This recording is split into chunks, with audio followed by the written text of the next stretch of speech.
Donc, je disais tout à l'heure que euh, il y a une autre forme de, disons, de contrefaçon qu'on appelle l'imitation de la marque.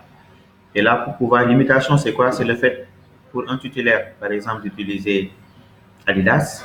On va prendre le propriétaire de Adidas et qu'un autre contrefacteur. Donc, ça suppose, en général, la contrefaçon suppose deux personnes, le titulaire et le contrefacteur.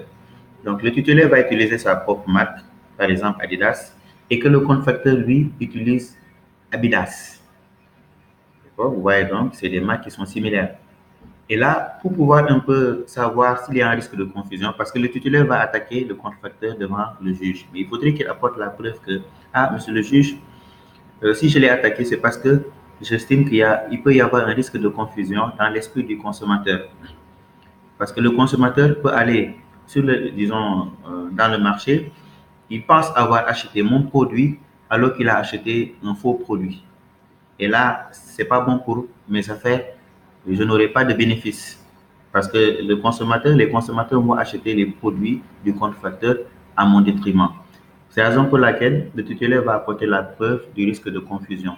Le risque, on ne dit pas qu'il faut effectivement qu'il y ait une confusion. Et c'est la raison pour laquelle il faudrait qu'on dise, c'est la raison pour laquelle on dit l'imitation doit s'apprécier selon les ressemblances avec la marque authentique, dont elle doit reproduire les éléments caractéristiques. Là, par exemple, si vous prenez Adidas, le contrefacteur utilise Abidas. Il y a plus de ressemblance par rapport aux lettres qui ont été utilisées. D'accord. La seule différence, c'est quoi? C'est le B. Abidas, B. Alors que l'autre, c'est Adidas. Donc, il y a plus de ressemblance que de dissemblance. C'est comme ça qu'on va apprécier un peu ce qu'on appelle le risque de confusion. Nous allons après, peut-être dans le cadre du forum de discussion, on va plus accentuer, on va plus parler un peu de ces risques de confusion et vous expliquer un peu comment le juge va apprécier les risques de confusion. Parce qu'il se base généralement sur trois critères qu'on appelle les similitudes. Les similitudes donc visuelles, le juge, il regarde un peu les deux marques. Si on se rend compte que visuellement, ça se ressemble, le juge peut, disons, estimer qu'il y a contrefaçon. De façon phonétique aussi, si en tout cas on prononce les deux mots, est-ce que phonétiquement c'est la même chose? Et de façon intellectuelle aussi, est-ce que ça signifie la même chose? Nous allons revenir sur tout cela. Il y a d'autres types de contrefaçon, comme je l'ai dit. Euh, il y a ce qu'on appelle la position de la marque, c'est le fait de se servir d'une marque pour désigner ou accompagner des produits qui n'y ont pas droit. Par exemple, remplir une bouteille portant la marque d'autrui d'un liquide différent. Par exemple, remplir une bouteille de Coca-Cola d'un autre liquide. Et il y a aussi ce qu'on appelle l'usage de la marque. L'usage de la marque, c'est-à-dire que ceux qui commercialisent les produits qui contrefaisant, quelqu'un qui n'a pas contrefait, ce n'est pas lui qui a fabriqué le produit contrefaisant, mais il commercialise. Là également, il est complice, on doit pouvoir le poursuivre pour contrefaçon. Ceux qui vendent aussi des produits sous des numéros qui correspondent, disons, grâce au tableau de correspondance, à de grandes marques de parfums. Là aussi, ceux qui livrent aussi un produit autre que celui qui leur a été commandé sous une marque déposée, etc. Maintenant, si on estime que notre marque a été contrefaite, qu'est-ce qui se passe? C'est qu'on va déclencher une procédure devant le juge. Et c'est le titulaire du droit qui va, disons, initier cette procédure-là, ou bien les licenciés exclusifs, après mise en demeure du titulaire. Le procureur aussi de la République, ministère public, peut également initier la procédure devant le juge. Et qui est défendeur, c'est toute personne qui utilise la marque sans l'autorisation du titulaire. Il peut y avoir ce qu'on appelle action pénale, ou bien aussi ce qu'on appelle une action civile. Et l'action pénale peut être dirigée soit contre l'auteur du délit et ses complices. Le délai, l'action en contrefaçon, disons, peut être intentée à compter de la date de la publication. Dès l'instant que vous avez enregistré votre marque, si vous estimez qu'il y a des gens qui ont contrefait votre marque, vous avez la possibilité de les attaquer en justice. Et vous avez un délai de 3 ans. N'oubliez pas, tout à l'heure, on a parlé de ce qu'on appelle la proclusion par tolérance. Si vous voyez qu'une personne est en train d'exploiter votre marque, vous ne réagissez pas durant les 3 ans, là, vous ne pouvez plus être attaqué en justice. Et la compétence, elle est réservée au tribunal, disons, correctionnel, tribunal de grande instance, généralement. Vous avez aussi la possibilité d'attaquer, comme je l'ai dit, par la voie civile. Soit vous faites une plainte devant le juge pénal ou bien vous faites seulement une action civile devant le juge civil. Là, c'est pour pouvoir obtenir des dommages et intérêts. Pour l'action pénale, c'est pour pouvoir un peu condamner la personne, disons, à une peine d'emprisonnement et autres.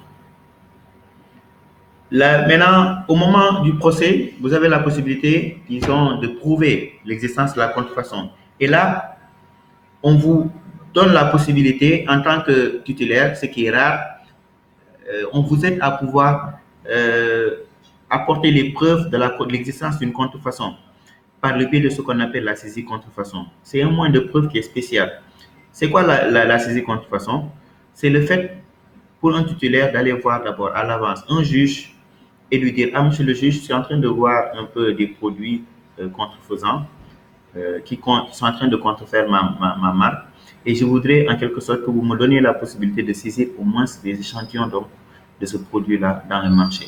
Et le juge va autoriser cela et désigner un huissier qui va se rendre en quelque sorte dans le marché et procéder à la saisie. Il ne va pas saisir totalement, mais il va juste saisir des échantillons. Et c'est ça, après avoir fait cette procédure-là, que vous allez encore revenir devant le juge, soit le juge pénal ou le juge civil, et lui montrer en quelque sorte les résultats de l'huissier pour pouvoir attaquer en quelque sorte le contrefacteur. Vous avez aussi la possibilité de prouver par autre moyen. Mais le débiteur, le défendeur peut aussi contester, c'est-à-dire le contrefacteur, celui que vous avez traduit en justice.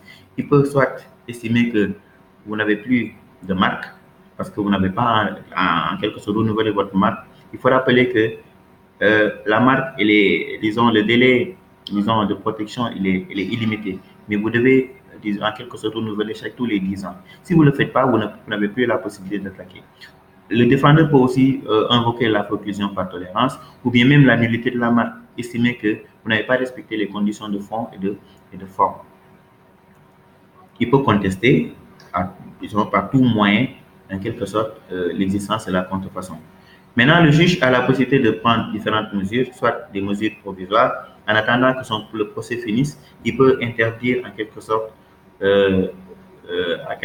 au contrefacteur de continuer, en tout cas, ses activités, en attendant de stopper, de vendre ou de produire, en attendant qu'on règle le problème. Et aussi, le juge peut prendre ce qu'on appelle des mesures définitives après, estimer qu'il faut arrêter. S'il estime qu'il y a contrefaçon, il demande donc au contrefacteur d'arrêter. Et avec la possibilité aussi d'indemniser aussi le titulaire aussi de la marque, parce qu'il aura souffert un préjudice.